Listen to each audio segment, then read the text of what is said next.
As-tu déjà eu des injections aux lèvres? Qu'est-ce qui t'a aidé à laisser Théo à la garderie? C'est quoi tes meilleurs conseils pour partir une entreprise? Tes trucs pour une enseignante à sa première rentrée scolaire?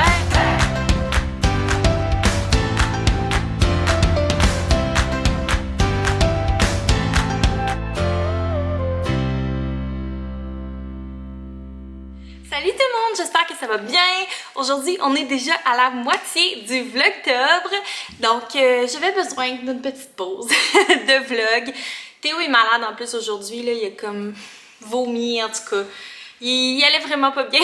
Donc, je me suis dit que ce serait la journée tout indiquée pour faire une petite Q&A. Je sais que vous aimez ça, puis ça permet en même temps de mieux se connaître. Même si je vlog à tous les jours, vous commencez un peu à me connaître, mais quand même. Donc, je vous ai demandé de me poser des questions sur Instagram. Donc, d'ailleurs, si vous me suivez pas, ben, je vous invite à le faire ici. Donc, caroline.chartrand. Je vais aller récupérer les questions que vous m'avez envoyées. Donc, premièrement, si tu n'avais pas été prof, tu aurais fait quoi comme métier? Avais-tu un plan B? Donc, comme j'ai dit à quand même plusieurs occasions, moi, c'était pas mon rêve d'être prof dans la vie. Mon rêve, en fait, c'était d'être actrice. Puis, c'est ça, quand était venu le temps de m'inscrire à l'université, honnêtement, je savais pas trop quoi faire. Je me disais, peut-être l'enseignement, ça pourrait être le fun, c'est quand même créatif, puis c'est varié, là, tu sais, les journées se ressemblent pas. J'avais aussi un intérêt pour tout ce qui est criminologie, droit aussi. Donc, je m'étais inscrite dans ces domaines-là, puis finalement, j'ai décidé d'aller en enseignement. Mais je dirais, à ce jour, si je devais me réorienter, j'irais peut-être genre en marketing. Je sais pas trop, en marketing digital, genre. C'est vraiment quelque chose que j'ai découvert que j'aimais beaucoup dans les dernières années. Donc, tout ce qui est en lien avec la création de contenu aussi. Mais juste, c'est ça. Tout ce qui est publicité. J'en fais un peu aussi avec Novembre Boutique. Puis, j'aime beaucoup ça. As-tu déjà eu des injections aux lèvres? Non, j'aimerais ça quand même. Ça me ferait bien. Des fois, j'aimerais ça, mais non, j'ai jamais eu d'injection ou aucune intervention. D'ailleurs, je serais peut-être due pour me faire genre botoxer. Pour que j'aille cette ride, le fameux pli de front là, en moins. Même l'affaire, c'est que je suis trop expressive, hein, fait que j'ai comme plein de rides qui me sortent. Peut-être que je serais due. Je devrais-tu? Plusieurs personnes m'ont demandé si j'avais des projets pour cette année, pour les prochaines années. Honnêtement, le plus gros projet qu'on a, c'est vraiment Novembre Boutique. C'est ça qui occupe tout notre temps libre. On veut vraiment sortir plein de produits, on veut vraiment grossir la brand. On travaille fort sur notre site web, on a notre lancement du temps des fêtes qui s'en vient aussi. Donc, je dirais que c'est ça vraiment le gros projet. Ça, puis, améliorer la maison. On a les rénaux de la salle de bain qui s'en viennent. Là, je suis en train de faire la chambre. Je veux aussi faire des petites rénaux DIY dans la salle de bain. Il y a aussi quelques petites choses que j'aimerais faire dans la cuisine. En tout cas, c'est ça. Tout ce qui est maison, puis Novembre Boutique, je dirais que c'est pas mal ça nos projets. Aimeriez-vous voyager en famille? Si oui, où et quand? Vraiment. Pour vrai, si c'était pas que ça coûte cher, on partirait. Mais c'est ça, on a décidé de mettre notre argent ailleurs pour l'instant. Ça a quand même coûté cher, c'est partir une business, mine de rien. Puis c'est ça, tout ce qui est en lien avec la maison, ça coûte cher aussi. Fait que malheureusement, ben, on doit faire des choix. Toi aussi, t'aimerais ça, Théo, voyager? Mais si c'était juste moi, on prendrait l'avion demain matin, puis on irait genre en Espagne, puis au Portugal. Je sais que Sam aimerait bien ça, qu'on refasse un road trip aux États-Unis. Je sais pas à quel point ça va être réaliste avec un bébé, mais bref, c'est sûr qu'on aimerait ça voyager, là. J'ai tellement hâte de créer ces beaux souvenirs-là avec Théo. Tes trucs pour une enseignante à sa première rentrée scolaire? Hi, je me sens un petit peu comme ça, honnêtement. Ça fait 2 ans que j'ai pas enseigné, là. J'avais été retirée pendant ma grossesse à cause de la COVID, donc disons que me replonger là-dedans, on dirait que je suis comme, bon, par où je commence? Mais je dirais que la priorité numéro 1, c'est ta gestion de classe. Genre, oh non, Théo pousse, vous êtes comme sur des boîtes d'oreiller Andy. Théo pousse sur les boîtes, je suis désolée si ça bouge, mais c'est la réalité de faire une vidéo avec un bébé. Donc, qu'est-ce que je disais? Ouais, priorité numéro 1, gestion de classe. Comme, on s'en fout de ce que tu vas enseigner, on s'en fout de tout. Gestion de classe, c'est la priorité numéro 1. Qu'est-ce que tu vas avoir comme routine? Qu'est-ce que tu vas avoir comme règle de classe? Qu'est-ce que tu t'attends, genre, quand les élèves rentrent dans la classe? Qu'est-ce qu'ils doivent faire? Qu'est-ce que tu t'attends d'eux comme comportement? Quelle règle de classe? C'est toi le boss. Tu vas placer tes élèves comment? Faut que la première chose que les élèves voient quand ils rentrent dans ta classe, c'est que c'est toi qui es en charge. Puis ça, c'est tellement, tellement, tellement important. Parce que si ça, c'est pas en place, oublie ça, là. Tu vas rusher, tu vas courir après ta queue toute l'année. Puis tant mieux si tu as un groupe qui est plus facile, que tu te rends compte de ça. Mais au début, là, très serré, voici comment ça marche. Puis j'ai pas vraiment de flexibilité par rapport à ça. C'est comme ça, point final. Je pense que c'est vraiment ça que je donnerais comme conseil à une enseignante qui débute. Gestion de classe. Après ça, ben, mettre ça cute, puis genre, planifier tes affaires, puis mettre ta couleur à ton enseignement, mais ça sert à rien de faire ça si ta gestion de classe est pas établie. Bonjour Caroline, est-ce que tu n'as pas peur que tes élèves tombent sur tes vidéos YouTube? Ben écoutez, c'est sûr qu'ils vont tomber dessus. C'est des enfants de 5-6e année, là, donc ça fait partie des choix que je fais en publiant ma vie sur YouTube. C'est sûr qu'ils vont tomber là-dessus un jour ou l'autre. Pour l'instant, les fois que je suis allée à l'école, il y a pas un d'élèves qui m'en a parlé, donc ils m'ont probablement pas trouvé encore, mais d'après moi, c'est une question de temps. Puis c'est pour ça aussi que, tu sais, je montre rien de... Bon, on s'entend, là, je me censure pas, là, dans le sens que ce que je vous montre, c'est vraiment ma vie tranquille et rangée, mais tu sais, je vais jamais genre faire quelque chose de controversé justement parce que je voudrais pas que ça me mette dans le trouble, tu sais. Moi, je vois un peu... Ben, je vois un peu. C'est mon loisir de vlogger. C'est mon loisir de partager ma vie sur les réseaux sociaux. Puis, tu sais, on partage bien qu'est-ce qu'on veut montrer sur les réseaux aussi, là. Si j'étais pas à l'aise avec ce que je montrais, ben, je le ferais juste pas. Parce que peu importe que je sois prof ou que je sois genre médecin ou que je sois... psychologue ou que je sois esthéticienne, ben les gens vont tomber sur mon contenu, donc je pense pas que ça change grand chose que je sois prof ou pas. C'est juste d'être conscient de ça, mais non, là, ça me fait vraiment pas peur. Je pense pas qu'il y ait quelque chose que je montre qui pourrait vraiment me mettre dans le pétrin. À la limite, je pense qu'ils trouveraient même ça plate, mon contenu. As-tu peur de manquer d'énergie avec la compagnie, le retour à l'école et Théo? Clairement. Heureusement que je suis quelqu'un qui a quand même vraiment beaucoup d'énergie de nature, mais c'est sûr que c'est quelque chose qui m'inquiète. Il va falloir qu'on se trouve une certaine routine pour faire en sorte que ça fonctionne, qu'on répartisse plus les tâches, parce que là, ne veux pas, c'est sûr que j'en fais plus parce que je suis à la maison. Mais ouais, c'est sûr que c'est quand même quelque chose qui me trotte dans la tête. J'ai hâte de voir comment on va conjuguer tout ça. Qu'est-ce qui t'a aidé à laisser Théo à la garderie? Ça s'en vient ici, ça me brise le cœur. Je sais que mon conseil, ça va être vraiment touché parce que je suis très consciente de la situation avec les garderies, mais ce serait de trouver un endroit en lequel tu as confiance de laisser ton enfant. Je suis vraiment désolée des bruits de jouets, là. Ah, tu fais des bruits! T'es coquin! Oh, t'es coquin! T'es coquin, toi? Qu'est-ce que je disais? Ouais, trouver un endroit, trouver une éducatrice en qui tu as confiance. Nous, on est allé visiter la garderie, on a parlé longtemps avec l'éducatrice pour vraiment savoir comment elle fonctionne, c'est quoi sa vision, c'est quoi ses valeurs, tout ça. Puis ce qui a aidé, ben, c'est que Théo, il a pas pleuré une seule fois quand je suis allée le porter. Fait que, tu sais, je sais que c'est pas tout le monde que ça se passe de cette façon-là, mais je pense que lui aussi a senti que j'avais confiance. Puis même, pour vrai, c'est tough, là, genre, encore aujourd'hui, là, aller le porter, là, à chaque matin, ça me crève le cœur.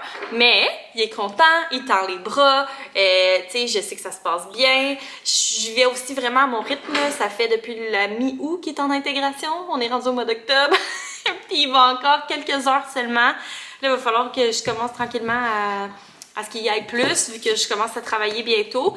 Mais, tu sais, c'est ça. C'est vraiment l'intégration en douceur, puis...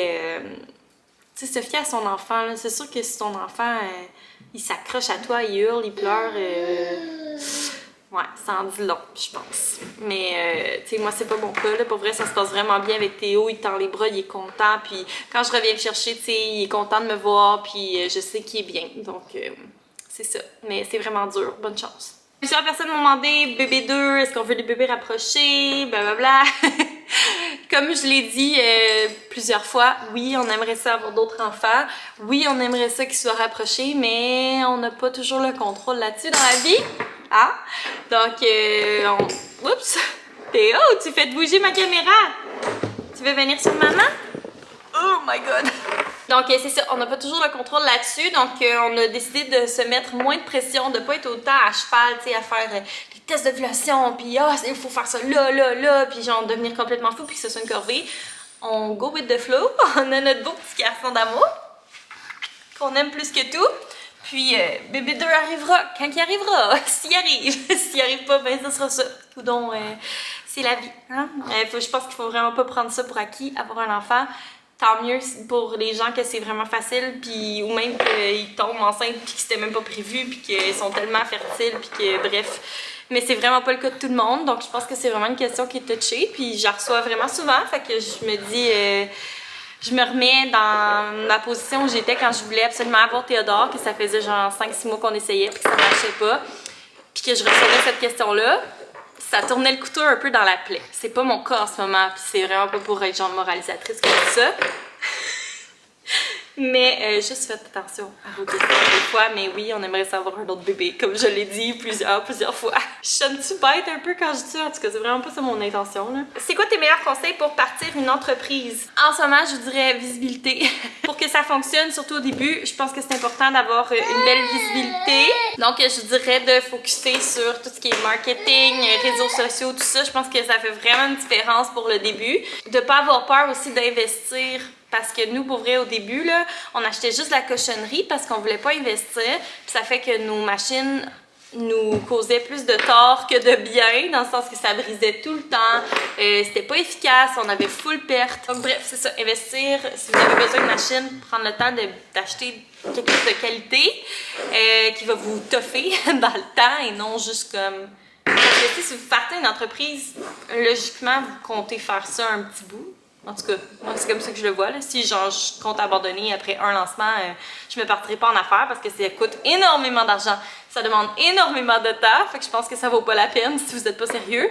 Mais si vous êtes sérieux, ben justement, soyez sérieux dans ce que vous achetez parce que c'est ça. Nous, on regrette un peu les achats un peu de moins bonne qualité, mettons. Quelle période ou étape as-tu trouvé la plus difficile avec Théo jusqu'à présent? 100 000 % quand il était bébé. Genre le 0,3 mois, même 0,4 mois. C'est tellement tough, c'est tellement drainant. Il dort pas. Je trouve que genre à cet âge-là, ils font comme juste chialer, faire caca, puis pas dormir. T'es brûlé. Nous, en plus, on a déménagé. En tout cas, c'était vraiment l'enfer, le stress, tout ça. Fait que je dirais vraiment le 0,3 mois, 0,4 mois. Moi, je suis vraiment plus une fille de bébé plus vieux, là. Comme là, Théo, je trouve qu'il est tellement parfait à son âge. C'est sûr qu'il faut le surveiller, mais il est tellement cute, tu sais, il joue tout seul, il a du fun, il rit avec nous, il mange, il y a une routine. Je trouve que c'est vraiment plus facile à cet âge-là. Pour vrai, comme avant, je trouvais ça vraiment plus challengeant là, quand je suis devenue mère. Mais c'est ça, là, tu sais, on dort mieux, puis en tout cas, vraiment, je trouve ça de plus en plus facile. Comment tu as rencontré ton chum? Sur Tinder. Je vais aussi mettre dans le coin le lien vers mes autres FAQ, comme ça, si jamais il y a des questions auxquelles je réponds pas, c'est parce que j'ai répondu déjà. Fait que vous pourrez aller regarder ça si jamais vous êtes nouveau. Oh my god. Théo, il est dans un trip de lancer ses jouets un peu partout. Hein? Il aime ça, voir les objets qui tombent, qui rebondissent. Fait que je suis vraiment désolée pour tout ce bruit. Où en es-tu avec la reprise au boulot? Ben, comme je disais tantôt, j'ai vraiment l'impression de recommencer à zéro. Je me souviens plus de rien. Fait qu'en tout cas, il faut vraiment que je me remette dans le bain, là, mais je trouve ça dur.